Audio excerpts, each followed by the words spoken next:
3. Come on. 3, 2, 1. Chemistry off the That was lip. smooth. First show.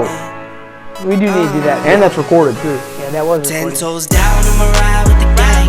My whole life I've been doing my thing. Get that money, ain't no thing. Anything I do for the gang. 10 toes down, I'ma ride with the gang. My whole life I've been doing my thing. Shout out to the great people at Playbook for sponsoring this week's episode. They do an incredible job making high-level workouts easy to access for athletes all around the world. All you got to do is click the link in our bio, download their app. You get custom workout plans from guys like Eli Ellis and Isaac Ellis right here, as well as hundreds of other athletes around the world over every sport you can imagine. So be sure to download Playbook and hone your craft, get better, and make sure you can show out this season by using Playbook. We appreciate you for your support. Welcome into episode 2 of House Money. Miles Mastrocola here with the Ellis brothers, Isaac and Eli. Boys, how are we feeling today? Feeling good. Ready to go. Yes, sir. This past week, you guys played up against Life Christian and Hansel Emmanuel, and you had, I think, what a lot of people are calling a core memory, if you remember it, because you took a hit to the head. The play, a lot of people were having different takes on it, but Eli, for you, like, what was going through your mind in the moment that kind of led, not only the event that happened, but leading up to it as well? Leading up to it, like, I was just trying to get the win.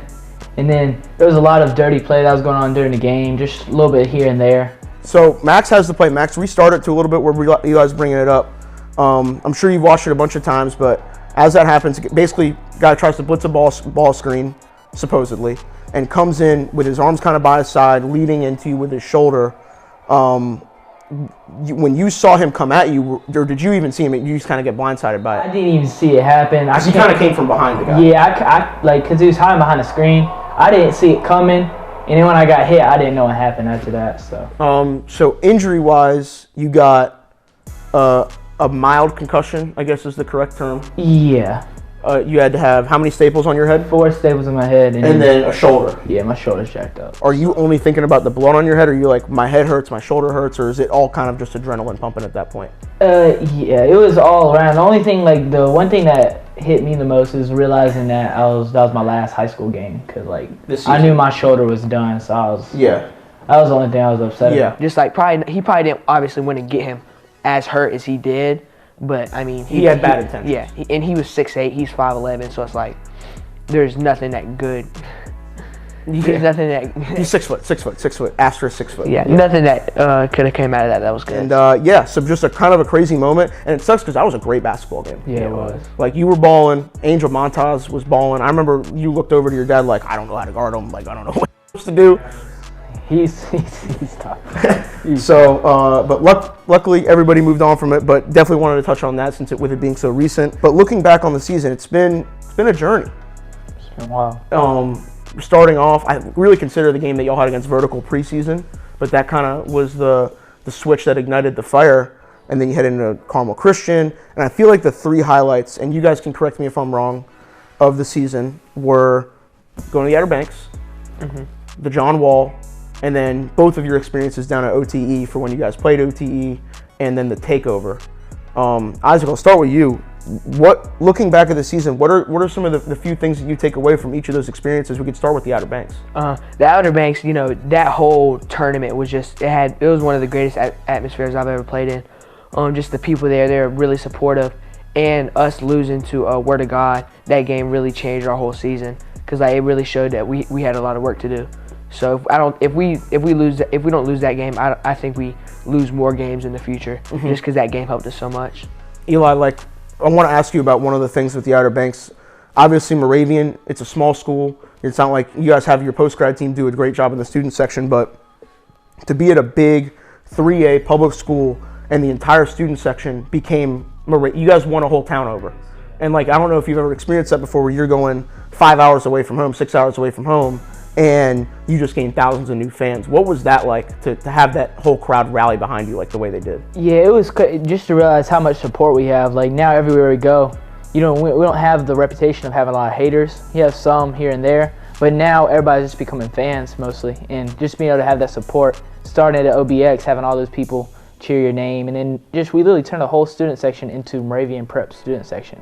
Yeah. And just having that type of environment and that atmosphere was it was wild. So is that something that you're going to kind of look to to try to do, and just, if you're playing in a neutral site, like you're playing, obviously, Word of God's from Raleigh, y'all are from just outside of Hickory, you're in the Outer Banks, it's kind of almost like a vacation weekend in a basketball tournament. You guys rallied the crowd. Is that something that you're going to be trying to do in the future, Isaac? Yeah, yes, sir. All the time. Is there something, you guys, I want to get into the mind of you a little bit before we move on to some of the other stuff. You guys do a very, very good job on social media of promoting yourself and making yourself very visible and accessible to your audience, your fans, and the people that like to watch you guys play. Is that a strategy that you're going to kind of employ pre-event in a city now? Like, hey, they gave us a boost. I feel like those guys, when you guys look dead in the water against Word of God, their energy almost helps spark you in a way. Is that something that you guys are going to look to do down the line at future events? Like, hey, say you have an event in Wilmington. Hey, Wilmington, come out and show us support. Like, we want you guys to have Moravians back. Is that something you're going to be thinking about? Yeah, that's what I've been doing since the OBX. It's just little stuff like staying and taking pictures of people, throwing out T-shirts, just responding to people on Instagram and TikTok. Just that little stuff helps go forward in so much, game-wise and atmosphere-wise. Strength in numbers, right? Oh, yes, sir. That was, a lot of people don't know, but the first day we were at OBX, their student section was pretty good for us when we played Greenville. Yeah, y'all blew them out, by the way. And then we had a bunch of the people from that student section there messaging me, hey, we need you guys to beat Word of God tomorrow, all this stuff. So I sent a message, like 15 of them. I said, if you guys can like go crazy for our game, I'll follow you guys back. So I said, just get your whole student section, let them go crazy. And that's what they did. They lived up to it. Yeah, they did. So no, that was, I feel like that was a great way to kind of lead into the season. Then you guys did get to play in the John Wall, and I know you guys watched Josh and Shaq and Jamare and all those guys playing it when you were younger. What was that experience like, just as a whole, being able to play in an event like that with a lot of history? Yeah, it's wild. Just being able to remember a few years ago, just being able to watch them. I was on the bench when Josh Hall and them played against Hillcrest and all those guys. Just being able to see that and then playing it, it's just dream come true, basically. Just being able to see all that stuff and be able to perform on that level. So same thing he said. Just since we've been to what two of them. It was just crazy knowing you'll go from sitting on the bench to actually playing in it. So it was really cool. So we cross over into the new year, and when did the first episode of Family Business drop? What was the first episode? I think it was January. late January January. 29th. So around that time, you guys head down to Overtime Elite a couple of times, once to play them in a game where you had a big performance, and then once in the, what was it called? The Overtime Takeover, where that was an opportunity for you, and I guess you kind of a skills competition type event where you were playing King of the Court, where everyone was like, oh, this kid's a freshman, he's playing with house money, nobody really expects a ton from him playing against a bunch of pros. What was that experience like, going down there and seeing what OTE is all about and just being in an event like that? Isaac, we'll start with you. It's crazy just because you see it on video and Overtime and people posting and stuff, but there's nothing you have to experience. You can think it's cool and stuff, but you actually have to be in there and experience it just to realize how crazy it is. Because the lights they have, they're in the there's only three gyms that have them. It's them, the Staples Center, and then Barclays Center. Yeah, so, I remember the first time I went down there, because I went down with Word of God when they went around Thanksgiving time. I was like, yo, the lights in this place are I was blown away. But Eli, what was that King of the Court experience like? It got a little chirpy. Yeah, I got into a little bit one of their poster boys, Bryce Griggs. It was just wild. He was going to try to punk me out. And then I never been punked out before, so I didn't let that happen. Me and him went at it. He ended up winning, but I beat a lot of their pros, so really kind of got my lick back from the first time we played them. Definitely. So what of everything y'all have been through this season as it wraps up the high school season, I like to kind of look at things like, where were we then, where are we now? What's the biggest takeaway for you, Eli, since it was your freshman year, as how you kind of grew this year, what you learned about yourself this year over the course of the season? Yeah, what I learned from where I was and where I am now is where I was always trying to prove people wrong and trying to get my name out there. Trying to validate yourself for other people. Be established as one of the best players in 2025 and then even the state. And then now, where I'm at now, I feel like I've proven that, and now everybody respects me enough to realize that. So, do you feel like now that you've kind of proven yourself and there's a certain level of respect that everyone in the basketball world has for you, at least for the most part, do you feel like you're at the point now where you're competing with yourself? Yeah, really, I'm just trying to get better every day and just, just keep performing, because that's all the fame, all that stuff. No matter what happens, all you gotta do is keep performing. So that's what I'm trying to do. Isaac, 8th grader. You know, I think if I would have asked you in June, you'd have probably been like, yeah, I'm playing regional this year. Am I wrong? Yeah, that was the plan. I was supposed to be playing with regional, but I ended up practicing. I would, work out with regional, practice with regional, then I would practice with national in like the same day. So then I just practiced with national. I was doing good, and then I didn't even want to play against vertical. I remember it was like 2 days before. I was like, Dad, am I playing tomorrow? He was like, yeah, or whatever day it was. Yeah. And then figuring you dress maybe get in. yeah. And I remember Luke. That was the first day he was there, and he asked me. He was like, so like, if like you were to go in the game, like would they let you go in? I was like, yeah.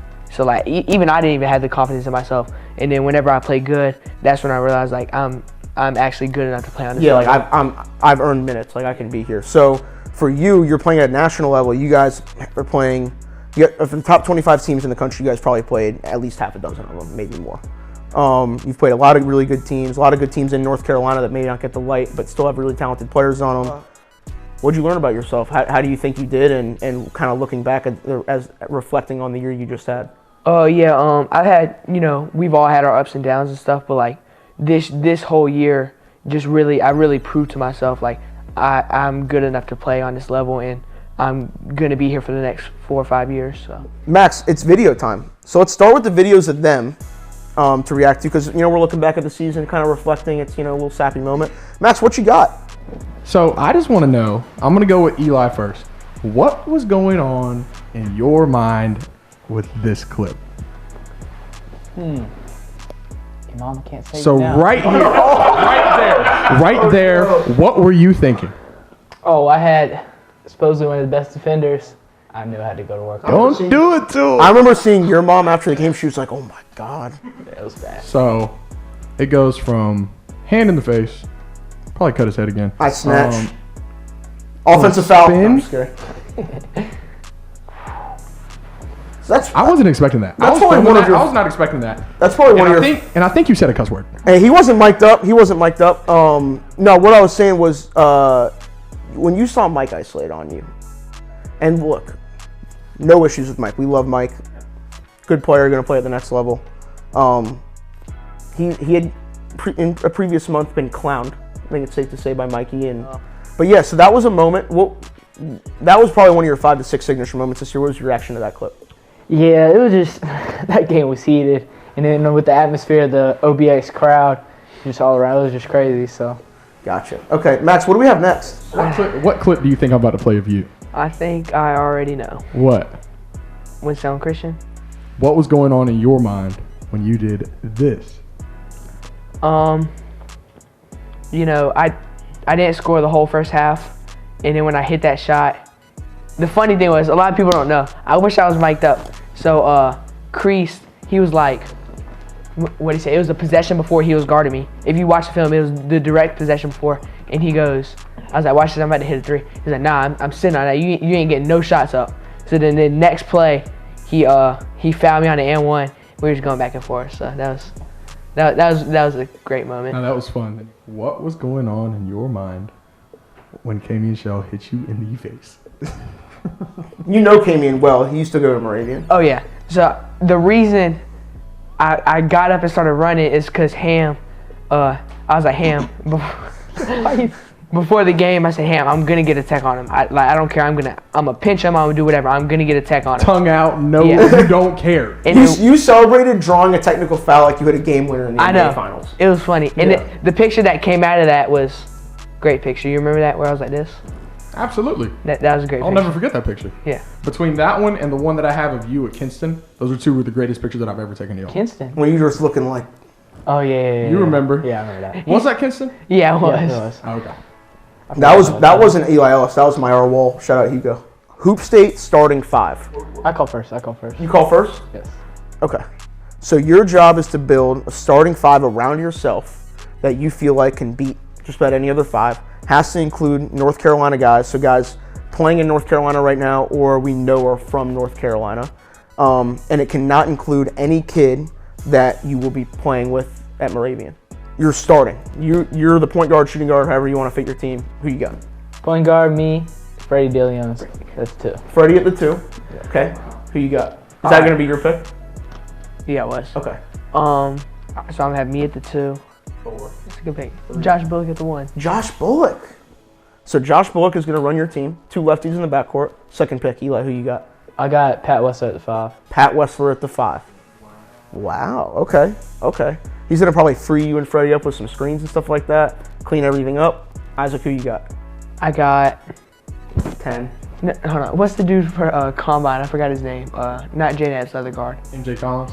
MJ Collins at the 3. MJ Collins at the 3. Eli, your pick. Ezra Sore at the 4. Y'all are not gonna be able to shoot. Physically imposing. I heard he was really good last weekend. Isaac, who you got? I already got my pick in. Oh, I'm elite. 3. Which one? 2. Brandon Gardner. Brandon Gardner. Okay. That's a good pick. Noah Ross at the 3. Oh. No. So Eli's got Me, Freddie, Noah Ross, Ezra Sore, and Pat Wessler. Wow. Blown out. You got 3.5 white dudes in that lineup. You still have a layup pick. The same guy that I was thinking of is still available. Can I get a hint, please? No. I'm not your Wait, GM. all you have is a 4. I'm not on your All you staff. have is a 4. You have a 4. No, or a 5. I have a 4 or 5. Wait, you know exactly what I'm thinking about. Yeah. Ooh. Say it one more time. No. You have 5 seconds, bro. Isaac, you're with the big boys now. You just played a year in national high school. I'm not giving you a break. It's your 4, bro. 5, 4. Shane Fernald. Shane Fernald, he said, I love it. I was trying to tell you if they gave you on Pinner. He was just sitting there waiting for you. Probably the best switch. I'm talking about my 4. I would have had Amari on Bodrick. You would have had Bodrick. That's a great. You got 3 scorers, and then you got Pat Wessler and Amari. So when Omarion, remember we were talking, we're like, Omarion might hurt them more than Rob Lee. Not saying that he's better, but like, oh my God, yeah. All right, pick last part of this segment because it's dragged on, but it's been good. Who's your coach? Can't pick your dad. Ryan Bernardi. Oh, Nard Dog. Nard Dog. Who you got? I'm gonna go with Carr. Carr. I'm going Larry Williford. Farmville Larry Central. Williford. On Ellington. Ellington can coach his tail off. Who you got? Chuck Scheide. Oh, what a beauty! What a beauty, Chuck Scheide. How about that? Unbelievable. And that wraps it up for another episode of House Money. Thank you guys so much for tuning in. Be sure to subscribe and the link below. Be sure to follow these guys on Instagram and Twitter. Be sure to follow me on Instagram and Twitter as well as Overtime and the Hoop State Network. We'll see you guys soon. Can't wait to have you back for episode 6. Goes down, I'ma ride with the gang. My whole life I've been doing my thing. Get that money, ain't no thing. Anything I do for the gang. 10 toes down, I'ma ride with the gang. My whole life I've been doing my thing. Get that money, ain't no thing. Anything I do for the gang. Yeah. Pedal to the floor, to the engine.